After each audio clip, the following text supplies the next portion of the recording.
Nah, terus supaya dia tidak reject, buatlah sebuah artikel yang orang lain nggak pernah buat itu. Yang kata Pak Muji juga gitu tadi, Pak ya harus ada temuan ya. Kalau udah tak ada temuan, yang orang lain nggak buat itu, yang cuma kita sendiri yang buat itu, dan tulislah dengan cara yang baik seperti yang diajarkan Pak Rajes tadi, dengan prosedur-prosedur yang sudah ditetapkan oleh si publishernya, mau misal ke Elsevier ya, cari Elsevier yang publishernya menerbitkan jurnal sesuai scope, ikuti saja apa yang diperintahkan. Yang paling gampang, download satu artikel dari jurnal tersebut, ikuti saja cara orang itu menulis. Atau seperti yang saya ceritakan tadi, atau yang seperti Pak Rajes ceritakan tadi, mudah-mudahan nggak reject. Cuman ada minor revisi ataupun mayor revisi lah ya, pasti ada revisi. Tapi kalau tidak ada temuan, ya biasanya akan reject gitu. Perhatikan jika itu publish, jadi itu final ya. Jadi kalau final itu apa artinya? Tidak boleh ada sesuatu yang salah di situ ya. Hati-hati ya. Seringkali kan kita lupa, aduh bagian sini kok salah ya. Tapi kalau itu hanya tulisan-tulisan saja salah sih nggak apa-apa. Misalnya kan grammar kan suka ada sedikit-sedikit yang salah. Tapi kalau metodologinya ternyata salah, itu bahaya. Suka tidak mengenakan ya. Misalnya nih ada sesuatu lah ya, orang kita sendiri yang tahu, orang lain nggak tahu, waduh yang bagian itu kayaknya itu salah gitu ya. Nah itu tidak enak sampai seumur-umur kita hidup gitu. Karena apa? Kan kebaca lagi itu salah, sebetulnya itu salah seperti gitu ya. Tapi ya kalau sudah publish nggak bisa lagi. Makanya hati-hati sekali jangan sampai ada yang salah. Kalau tulisannya kurang de, kurang of, kurang n, kurang koma, kurang itu nggak masalah. Itu tidak terjadi, tidak terlalu menjadi ini ya concern daripada dunia. Tapi kalau misalnya gambarnya harusnya ini input, terus kita inputnya itu salah gitu, aduh itu nggak enak. Sepanjang hidup kita nggak enak, karena itu adalah karya ilmiah yang harus dipertanggungjawabkan. Contoh hasil kerja keras saya Bapak Ibu, saya lihatkan ya alurnya saja. Oke, ini diterima di sebuah jurnal impact factor 7,5 ya, Q1. Atau nggak Bapak Ibu, ini ceritanya ini pertolongan dari Yang Maha Kuasa. Saya benar-benar surprise untuk dapat diterima di sini ya. Saya tidak pernah menyangka saya akan diterima di jurnal dengan impact factor yang sangat tinggi yang buat bidang saya.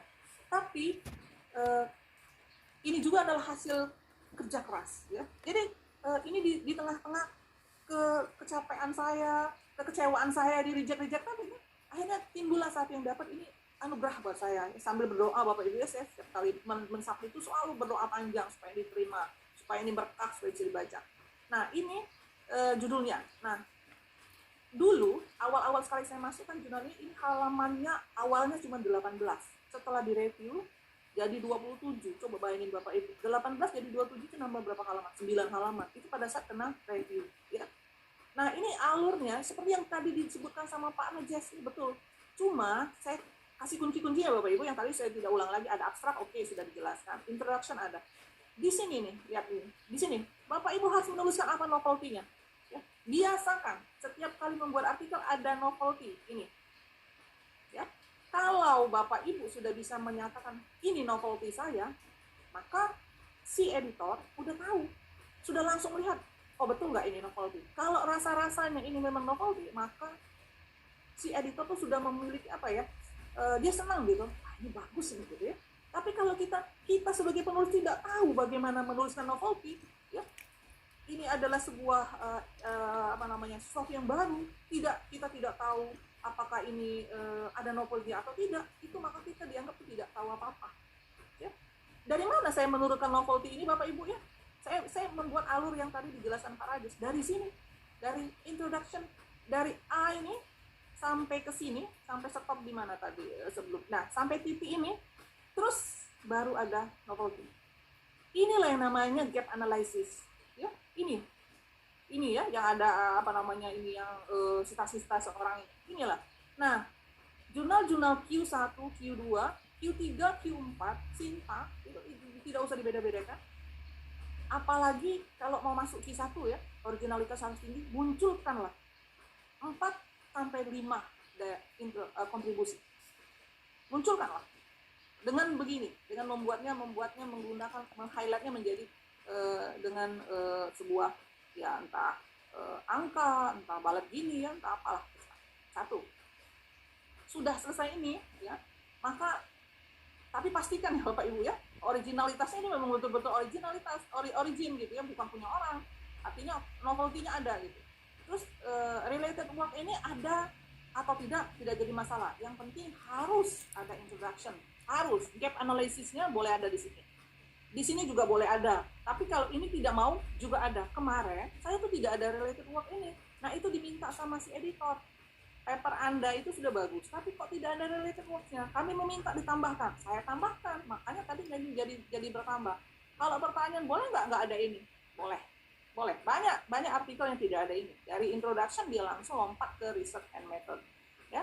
Nah, di materials and method inilah yang kata saya tadi, jangan overstate metodologi. Artinya apa? Kalau kita ngomong, ini kan judul saya kayak gini. Ini ya. Ini ada robust ya. Robust ya. Robust artinya kokoh. Maka saya harus betul-betul menggambarkan itu kokoh gitu di sini. Bagaimana saya membuat sesuatu yang sangat kokoh di dalam metodologi saya? Banyak yang harus saya turunkan dari model matematisnya, terus pengujiannya, ya segala macam sampai data angka-angka ini. Gitu. Kalau kata Pak Rajes tadi, tabel itu adalah di dalam result itu adalah kuantitatif dan finding itu adalah kualitatif. Nah kualitatifnya ini yang di bawah ini. Nah di sini ya, di sini ini. Nah di result and discussion ini. Ya. Jadi ini hasil kata Pak Rajes tadi ya, itu kuantitatif ya. Dia bilang tadi kan angka-angka ini kuantitatif semua. Ini menunjukkan hasil kita. Tapi begitu discussion itu kualitatifnya gitu. Apa sih kebaharuan kita gitu kita jelaskan di sini. Sorry, sebentar kelewatan. Mana? Result and discussion. Nah ini di sini. Ya, ini kuantitatifnya, kualitatifnya panjang Bapak Ibu. Bayangin saja, Bapak Ibu mau ngomongin bukan punya orang, punya kita. Betul-betul kita tulis dengan tulisan yang dibaca reviewer, tidak boleh mencari jarum di dalam jerami. Kita harus betul-betul bukakan semuanya. Mau jelek, mau bagus, mau lebih, mau kurang, diceritakan. Memang tidak ada semua riset yang jadi bagus saja. Tidak ada kurangnya, nggak ada. Itu bohong. Ya, bohong. Riset itu pasti ada jeleknya. Riset itu pasti ada kurangnya. Tidak ada riset yang bagus semuanya. Oleh karena itulah riset itu continue. Riset itu diperbaiki terus. Di sini pun ada jeleknya, banyak sekali. Dan saya ceritakan jeleknya ini gitu. Kayak gini kan ada yang 0-0 gitu. Tidak takut saya. Kenapa? Ya karena memang itu hasilnya gitu. Kenapa harus takut? Selama kita menunjukkan hasil yang kira-kira editor sama reviewer percaya, itu akan oke. Jadi maksudnya gini, maksudnya tiba-tiba pada saat result itu saya menyatakan itu 100 dia nggak percaya pasti. Masa 100 semua sih nggak ada kurang-kurangnya?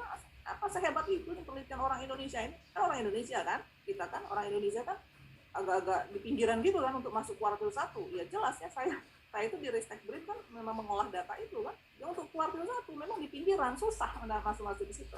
Oke. Nah di sinilah kita menulis yang kata Pak Rajes tadi kuantitatif. Kelemahan ya, ini kelemahan yang akan saya sebutkan kelemahan kita orang Indonesia. Mohon maaf dalam tanda kutip, mohon maaf Bapak Ibu ya, bukannya saya menyatakan dari mana, termasuk saya membuat ini kelemahan kita. Kita itu tidak bisa menjelaskan apa yang kita dapat, findingnya apa. Kita cuma bisa ngomong, lihat tabel 1, lihat tabel 2, lihat gambar 1, lihat gambar 3, itu naik ke atas, turun ke bawah, itu ke kiri, itu ke kanan. Itu ngapain dia ke kiri dan ke kanan, kita nggak bisa ngomong. Ya. Dan apa bedanya? Kalau sama, terus kenapa kalau ke kanan? Orang ke kanan juga, kita ke kanan juga. Bedanya apa? Orang ke kanan, kita ke kanan, nggak ada hebat-hebatnya kan? Nah, apa bedanya sama orang? Itu kelemahan kita. Bapak Ibu kalau mau lolos di tempat-tempat yang bagus, di Sinta maupun di jurnal-jurnal top, kalau sama-sama orang ke kanan dia kemana, ke kanan kita kemana, itu aja. Orang dia ke kanan, tapi ke kanannya cuma sampai 70, Prof. Saya ke kanan sampai 90, oke. Tapi bagus kan? Terus kenapa kok bisa nambah 20? Jelaskan lah sebaik-baiknya. Jangan dia ke kanan, kita ke kanan. Tapi berapa naiknya? Naiknya 20. Kenapa? Nggak tahu. Pokoknya naik aja, pokoknya segitu. Itu nggak bisa. Itu kebiasaan kita. Kita tuh bisa di bagian result and discussion, coba aja. Kalau menunjuk gambar aja ditunjuk ya, lihat gambar 6. Udah, gitu aja. Gambar 6 itu apa? Itu kita tidak mau menjelaskannya. Karena kita juga sendiri tidak tahu, ini kenapa ya gambar 6 itu begini? Ini kenapa ya? Bapak Ibu, kita harus menunjukkan ini prosesnya, ini kenapa dia begini, ini kenapa dia naik, ini kenapa turun, tuh harus clear. Oke, lagi nih waktu saya, nanti saya di komen sama Bapak. Oke, nah ini ya, ini sebentar. Nah ini satu lagi yang penting, nah ini ada, ya Allah, oke, ini ada perbandingan sama orang lain, ini paling penting. Orang mau lihat, kamu nulis itu apa sih isinya, ini mana perbandingan sama orang lain ini, ya. Jadi saya menunjukkan punya saya lebih, pokoknya bagaimana caranya supaya kita membuat yang lebih, ya kita harus membuatnya dengan baik, ya.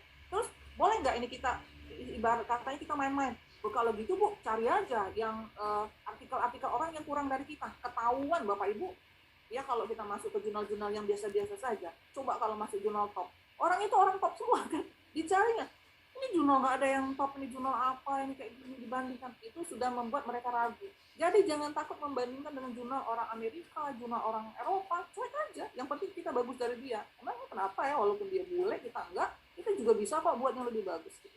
Oke, ini harus yang paling penting pada saat di sini kita menyatakan punya kita lebih.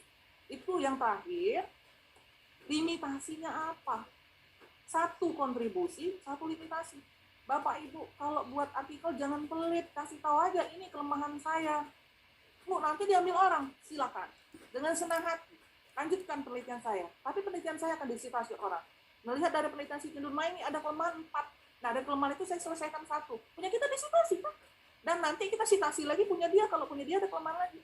Seorang yang bisa membuat artikel itu bisa diterima di dunia, jika dia mampu melihat saya lemah bagian sini. Saya tahu keunggulan saya di sini, saya tahu kelemahan saya di sini, saya tahu kontribusi saya di sini.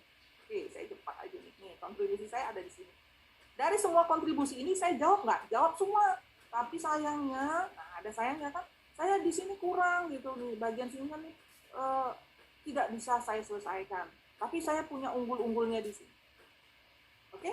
Itulah yang alur yang paling harus diikuti pada saat membuat artikel Bapak Ibu. Yang mau artikel mana saja sih, saya tidak menunjukkan.